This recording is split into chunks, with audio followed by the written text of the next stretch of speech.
So welcome back viewers. Till now we have seen basics of computer oriented numerical techniques. Now continuing our series, from this lecture we are going to see the solution of algebraic and transcendental equation, which is our unit 2. Now what are algebraic equations? See, algebraic equations are those equations which is made up of variables and constants like x raised to power 4, okay, x cube minus 3x. These are the examples of algebraic equations. Now what is transcendental equation? Transcendental equations are those equations which consist of trigonometric and exponential functions like sin x, e raised to power x, log x. These all are transcendental equation and these are algebraic equation. Okay, so हमारे जितने भी और lectures आ रहे होंगे उन सारे lectures में हम कवर कर रहे होंगे जितने भी मेथड्स प्रेजेंट्स हैं, जितने भी मेथड्स एग्जिस्ट करते हैं अलजेब्रिक एंड ट्रांसेंडेंटल इक्वेशन के लिए. ठीक, so our first method is bisection method. इसको हम बोलजानो मेथड भी बोलते हैं. This method is used to find the roots of polynomial. It separates the interval and subdivides the interval in which the roots of equation lies. और मैं बीच में आपको एक चीज और बताना चाहता हूँ कि ये जितने भी नोट्स हैं, जितने भी क्वेश्चंस हम सॉल्व कर रहे हैं, ये सारे हम नोट्स और जितने भी क्वेश्चंस के सॉल्यूशन है सारे हमारी वेबसाइट पे अवेलेबल है. वेबसाइट का लिंक डिस्क्रिप्शन में दिया हुआ है, सो आप वहां से चेक कर सकते हैं. This method is used to find the roots of polynomial. It separates the interval and subdivides the interval in which the roots of equation lie. Basically इस मेथड को ये क्या करता है कि जितने भी इंटरवल्स होते हैं इसको ये छोटे छोटे पार्ट्स में डिवाइड कर देता है और इंटरवल फाइंड करता है जहाँ पे रूट्स इक्वेशन के लाई कर रहे होते हैं. एक्चुअली में ये काम ऐसे करता है कि जितना भी गैप्स होता है दो इंटरवल के बीच में वो नैरो करता जाता है. जब वो नैरो होता जाता है तो अल्टीमेटली रूट होता है, तो हम वहां तक पहुंच जाते हैं. ठीक, in this method we take the average of positive and negative terminals. It would be more clear with an example here. Let fx be continuous between a and b and let fa be negative and fb be positive. Okay, so एक function है fx जो इसका graph ये है, ये continuous है between the points a and b. और ये a और b पॉइंट्स ऐसे हैं कि value of function at a जो है वो नेगेटिव होगी जो कि ये है, एंड एट b पॉजिटिव होगी. यहाँ पे पॉजिटिव आ रहा है, यहाँ पे नेगेटिव आ रहा है. इसमें हम अप्रोक्सीमेशन लेंगे रूट्स का. Then first approximation of root is, जो इसका अप्रोक्सीमेशन होगा वो कुछ हमारा x1 होगा जो कि इन दोनों का एवरेज होगा a और b पॉइंट्स का. जैसा कि ऊपर लिखा था in this method we take the average of positive and negative terminal. तो ये हमारा नेगेटिव पॉजिटिव इसका एवरेज लिया है. नाउ अब हम चेक करेंगे फंक्शन की वैल्यू एट x1. x1 हमारा ये है. इफ f(x1) 0 हो जाता है इसका मतलब ये है कि x1 is root of function. अगर x1 पे फंक्शन की वैल्यू 0 है तो जो है x1 इस फंक्शन का रूट है, वरना या तो जो है या तो लेफ्ट साइड में या x की राइट साइड में, इन दोनों में से कहीं पर भी जो रूट है वो लाई करता है. मैं लिख देता हूँ, otherwise root lies between either a and x1 और x1 b depends upon f(x1) is positive or negative. We will repeat these. Okay, ये हमारा फंक्शन है. अब इसका फंक्शन का ग्राफ ये है. अब हमने माना है कि जो भी फंक्शन है वो a और b पे कॉन्टिन्यूस है और f a पे ये हमारा नेगेटिव है और f b पे हमारा पॉजिटिव. ये तो हमने एक्सप्लेन कर दिया था.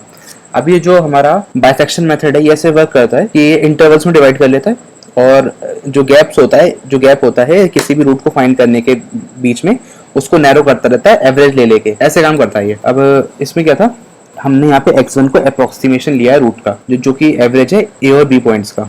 तो ये x1 आ गया लेट से हमारा. अब हमने फंक्शन की वैल्यू चेक करी है x1 पे कि फंक्शन की वैल्यू क्या आ रही है. फंक्शन की वैल्यू या तो पॉजिटिव होगी, भाई ये f(x1) है. इसकी तीन चीजें हो सकती हैं, या तो पॉजिटिव होगा या 0 होगा या नेगेटिव होगा. अगर 0 है तो ये रूट है, अगर 0 नहीं है पॉजिटिव है या नेगेटिव है तो इसका मतलब या तो a और x1 पॉइंट के बीच में यानी कि ये वाला एरिया जो है या तो यहाँ पे लाई करता है हमारा रूट या फिर यहाँ पे लाई करता है हमारा रूट. सो यही था हमारा बाइसेक्शन मेथड. अब इस पे बेस्ड कुछ क्वेश्चन से वो हम देख रहे होंगे. Question is find the real roots of the equation fx equals x³ - 2x - 5 with in interval 2,3। इसका सॉल्यूशन देखते हैं। देखो भाई, इसको हमने a मान लेंगे, इसको हम b मान लेंगे। फंक्शन की वैल्यू a पे चेक करेंगे क्योंकि ये f एट 2 क्या आ रहा है, 2 cube minus 2 into 2 minus 5 which is 8 minus 4 minus 5 minus 1। f at b, f at 3 equals 3 cube minus 2 3 minus 5 which is 27 minus 6 minus 5 which is 16। Okay, अभी हम नंबर लाइन ड्रॉ करते हैं। इस पे 2 लेट से ये है, 3 लेट से ये है। अब फंक्शन पे 2 की वैल्यू है -1 और 3 पे 16, मतलब रूट्स तो इन्हीं दोनों के बीच में लाई कर रहा है, बट कहाँ लाई करेगा? तो जैसे कि हमने पहले देखा था, हम इसका ले लेंगे अप्रोक्सीमेशन। एक मैं लाइन और लिख दे रहा हूँ, ये जो लाइन है वो पेपर में लिखेंगे तो थोड़ा अच्छा इंप्रेशन पड़ेगा। Since F A negative and F B positive, मतलब एक नेगेटिव आ रहा है एक पॉजिटिव आ रहा है, तो सॉल्यूशन तो हमारा इन दोनों के बीच में लाई करता है। So therefore we have solution in between them. तो अब हम x1 निकालेंगे जो कि है 2 प्लस 3/2 जो कि है 2.5। अब ये कुछ ये है। अब हम फंक्शन की वैल्यू चेक करेंगे एट x1। ये आ रहा है हमारा कुछ 15.625 माइनस 5 एंड माइनस 5, ये आ जाएगा हमारा 5.625। अब ये जो हमारी वैल्यू आई है ये 0 से बड़ी है। देखिए यहीं पे खेल है थोड़ा सा, ये आ रहा है पॉजिटिव। अब इसका मतलब ये है कि इसके और इसके बीच में रूट लाई करता है। यहाँ पे हमारी वैल्यू आई है 5.625। अब सिंस ये पॉजिटिव है तो इसका मतलब रूट हमारा कहीं यहाँ कहीं पे लाई कर रहा होगा। तो हम अपडेट कर देंगे जो हमारा b था, जो अभी 3 चल रहा था, उसकी वैल्यू में। So after dating b as 2.5, new intervals 2,2.5। अब जितने भी हमने ऊपर स्टेप्स थे उसको रिपीट करेंगे। पहले हम x1 निकालेंगे जो कि आएगा 2 प्लस 2.5 अपॉन 2.5 अपॉन 2, ये हो जाएगा हमारा 2.25। अब एफ x1 निकालेंगे, f 2.25 का होल क्यूब माइनस 2, ये आएगा हमारा 11.390625 माइनस 4.5 माइनस 5, ये हो जाएगा हमारा 1.890625 जो कि अगेन ग्रेटर देन 0 है। हम b को फिर से अपडेट करेंगे। So updating b as 2.25, new interval हमारे होंगे 2,2.25। फिर से हम x1 निकालेंगे जो कि आएगा 2 प्लस 2.25 अपॉन 2, 4.25 अपॉन 2, ये हमारा 2.125। नाउ f एट x1 हम चेक करेंगे फंक्शन की वैल्यू एट 2.125, ये होगा हमारा 2.125 का whole cube minus 2 into 2.125 minus 5, ये आएगा हमारा 9.5957 03125। इतना हम ले लेते हैं और ये हमारा 4.5 माइनस 5, और ये आ रहा है हमारा 0.345703 जो कि अगेन ग्रेटर देन 0 है। तो इसका मतलब अब हमारी जो b की वैल्यू थी वो फिर से अपडेट होगी 2.125 पे। तो वही सेम स्टेप्स को हम फॉलो करेंगे जो हम करते आ रहे हैं, और ये स्टेप्स हमारी तब तक फॉलो अप होती हैं जब तक कि हम अप्रॉक्स टू 0 और नियर टू 0 हमें रिजल्ट नहीं मिल जाता है। अगर पेपर में गिवन है कि अप टू 4 इटरेशंस और up to 5 iteration, up to 10 iterations आपको करना है, तब तो आप वहीं तक करके छोड़ दें, वरना इट इज़ बेटर और इट इज़ सजेस्टेड कि हम जितना हो सके उतना निकालें, बट ज़्यादा डीप जाने की भी ज़रूरत नहीं है। न्यू इंटरवल्स हमारे हो जाएंगे 2,2.125। अब वही x1 निकालेंगे 2 प्लस 2.125 अपॉन 2, ये होगा हमारा 4.125 अपॉन 2 जो कि आएगा 2.0625। नाउ f एट x1 जो कि f at 2.0625 equals 2.0625 raise to power 3 minus 2 into 2.625 minus 5, ये आ जाएगा हमारा 8.773681 -4.125 -5। इसको सॉल्व करने के लिए आपको कैलकुलेटर एग्जाम में प्रोवाइड किया जा रहा होगा या आप अपना लेके जा सकते हैं। और जितना भी ये है, ये वैसे तो अगर हम इसे सॉल्व करेंगे 2.0625 को, तो ये अप्रोक्सीमेटली 8.77368164 काफ़ी लंबा आता है। तो हम is in calculation we can take up to 5 और 6 डेसिमल प्लेसेस, क्योंकि बहुत लंबा लिखेंगे तो काफ़ी आगे तक इटरेट करना पड़ेगा हमको, काफ़ी कॉम्प्लेक्स हो जाएगा। ये आ रहा है हमारा माइनस 0.351318। अब देखिए यहाँ पे चेंज आया थोड़ा सा, ये है लेस देन 0। अभी तक क्या हो रहा था कि हम ये जो 3 है इससे शिफ्ट होते होते आ रहे थे इधर को, 2.5 मिला, फिर हमें 2.125 मिला, फिर हमें 2 पॉइंट यहाँ पे मिला था हमको 2.0625। ठीक, इस यहाँ पे जो मिला है हमको, इस पे जो वैल्यू आई थी फंक्शन की वो आ रही है कुछ, आपने देखा होगा 2.0625 पे आ रहा है -0.35 -0.35। इसका मतलब ये है कि अब हमको b नहीं चेंज करना है, अब हमको जो a की वैल्यू हम 1 अभी तक लेके चल रहे थे उसको चेंज करके हम a की वैल्यू दे देंगे 2.0625 को। मतलब अगर पॉजिटिव आ रहा है और ग्रेटर देन 0 आ रहा है तब तो b की वैल्यू को हम लेंगे, जो कि हम हमारा एवरेज होता है टर्मिनल्स का। और अगर टर्मिनल्स का एवरेज जब हम फंक्शन में पुट कर रहे हैं वो नेगेटिव आ जा रहा है, तो हम a की वैल्यू को अपडेट करेंगे या फिर a की वैल्यू को चेंज करेंगे। अब अगर हम इससे अगर फॉलो अप करते हैं आगे, मैं नहीं कर रहा हूँ, मैं 4th इटरेशन तक ही छोड़ दे रहा हूँ, ये हमारी 4th इटरेशन है आई थिंक सो। लिख दे रहा हूँ first iteration, this is second iteration, this is third iteration and this is 4th iteration. मैं इसको यहीं तक छोड़ दे रहा हूँ। अगर आप करना चाहें तो आगे कर सकते हैं।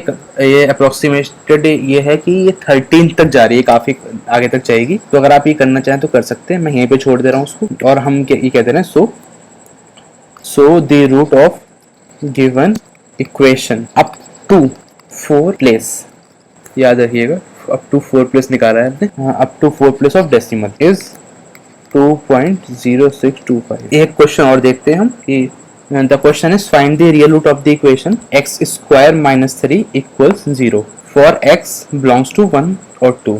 ओके, सॉल्यूशन हियर, इसको हम fx मान लेंगे। Let fx equals x square minus 3। Now value of function at a, इसको हमने a माना है, इसको हमने b माना है, तो f at a f at 1 ये हो जाएगा 1 square minus 3 equals 0, 1 square minus 3 equals minus 2 and f at b हो जाएगा हमारा f at 2। Since f a is negative and f b is positive, therefore it means कि solution exists between them। तो अब हम क्या करेंगे, हम x1 निकालेंगे। तो x1 आएगा हमारा एवरेज 1 प्लस 2/2, ये हो गया 1.5 एंड फंक्शन की वैल्यू एट x1 जो कि f एट 1.5 होगा 1.5 का स्क्वायर माइनस 3। ऑलराइट, सो ये होगा हमारा 2.25 माइनस 3 जो कि आएगा हमारा माइनस 0.75। अब ये जो वैल्यू आ रही है ये ग्रेटर देन है 0, इसका मतलब ये है कि हम जो अपडेट करेंगे वो a की वैल्यू में करेंगे। नाउ न्यू इंटरवल्स आर, अभी तक जो हमारा 1 और 2 था अब वो हो जाएगा 1.5 एंड 2। अब वही जितने भी स्टेप्स ऊपर करे थे कि x1 निकाला था एंड फंक्शन की वैल्यू एट x1 वही हम रिपीट करेंगे। तो x1 1.5 प्लस 2/2 जाएगा 1.75। नाउ फंक्शन एट x1 हो जाएगा हमारा 1.75 3.0625 माइनस 3। अब ये आ रहा है हमारा 0.625। अब ये है पॉजिटिव, ये है नहीं ये हमारा यहाँ पे गलत हो गया था, ये है हमारा साइन गलत लग गया, ये है लेस देन 0, ये है ग्रेटर देन 0। इसका मतलब है अब b की वैल्यू में अपडेट होगा। सो हमारी b की वैल्यू हो जाएगी 1.75। न्यू इंटरवल्स x1 हम निकालेंगे 1.5 प्लस 1.75 1.2, यह जाएगा हमारा 3.25 1.2 1.625। अब ये आ गया हमारा ये, फिर हम f एट x1 निकालेंगे जो कि होगा 1.625 का होल स्क्वायर माइनस। तो इसके लिए पूरा चार्ट बनाया है मैं, चार्ट जो है दिया हुआ है कि हम कौन से इटरेशन तक हमें क्या मिल रहा होगा। तो ये देखते हैं हम चार्ट। जब A1 था, B2 था, तो हमारा x1 आया था 1.5 जो कि इधर हुआ था। ठीक, पहला इटरेशन हो गया। फंक्शन की वैल्यू एट A थी -2, फंक्शन की वैल्यू एट B 1 और फंक्शन की वैल्यू एट x1 थी -0.75 जो कि 0 से छोटा था, तो हमने A को शिफ्ट किया था। सेकेंड टाइम हम A को शिफ्ट कर दिया तो ये 1.5 हो गया, ये 2 हो गया था। अब हमारी वैल्यू आ रही थी 0.0625 जो कि 0 से बड़ी थी। तो हमने B को शिफ्ट का मतलब यहाँ पे B को चेंज किया था B की वैल्यू में। तो B की वैल्यू में चेंज किया था, तो ये तो ऐसे का ऐसे ही रहा। B हमारा हो गया ये। ठीक, अब इन दोनों का एवरेज लिया था, वो ये आया था, और वैल्यू एट x1 थी हमारी -0.359 जो कि 0 से छोटी थी। तो हमने A की वैल्यू में चेंज किया था, मतलब ये जो था वो ये हो गया। अब वही करा था, सेम प्रोसेस, एवरेज लिया है, वैल्यू एट x1 माइनस, तो फिर से A को शिफ्ट होगा, तो ये चीज़ फिर से इधर आ जाएगी। अब हम फिर से वही करेंगे, f एट x1 फिर से नेगेटिव हो गया, फिर से A की वैल्यू में चेंज आएगा जो कि ये है, फिर से वही करा। अब ये आया है पॉजिटिव, जब ये पॉजिटिव आया तो B की वैल्यू में चेंज आएगा, तो ये इधर रह गया, और ऐसे ऐसे करके हमने जब लिया तो हमारा फाइनली आया था ये। अब ये जो है काफ़ी ज़्यादा क्लोज है 0 के, तो इसको हमने यहीं पे छोड़ दिया है, तो हम यहाँ पे लिख देंगे ये कुछ हुआ है हमारा 7th इटरेशन तक हुआ है। So at 7th iteration we get interval. Interval कौन सा है? इंटरवल है 1.7266 और 1.7344, ये दोनों इंटरवल हैं, 1.7266, 1.7344। तो हमारा आंसर एट 7th इंटरवल यहाँ पे हमको मिल चुका है। ये टेबल बना के सॉल्व करना थोड़ा इजी रहता है, हमको कुछ नहीं करना होता है, बस A की वैल्यू B की वैल्यू लिखनी होती है। ये अगर हम ना भी निकालें एफ एट बी तब भी कोई फ़र्क नहीं पड़ता, बट ये हमको चेक करने के लिए कि क्या वैल्यू आ रही है हम यूज़ करते हैं। बेसिकली आपका काम A, B, x1 and f x1 में हो जाएगा। टेबल बनाने से काफ़ी ज़्यादा आसान हो जाता है सॉल्व करना, सो इट इज़ बेटर और सजेस्टेड कि आप टेबल बना के सॉल्व करें। इस लेक्चर में इतना ही। Thank you so much for watching. और कोई भी अगर आपके डाउट्स हैं, सजेशंस हैं, तो प्लीज़ ड्रॉप योर सजेशन और doubts in comments. I will try to solve your doubts. और नोट्स के लिए और सॉल्यूशंस के लिए और कुछ क्वेश्चंस भी हैं जो नोट्स में हमारी वेबसाइट पे गिवन है, so you can check out from there. Thank you so much for watching. Have a great time.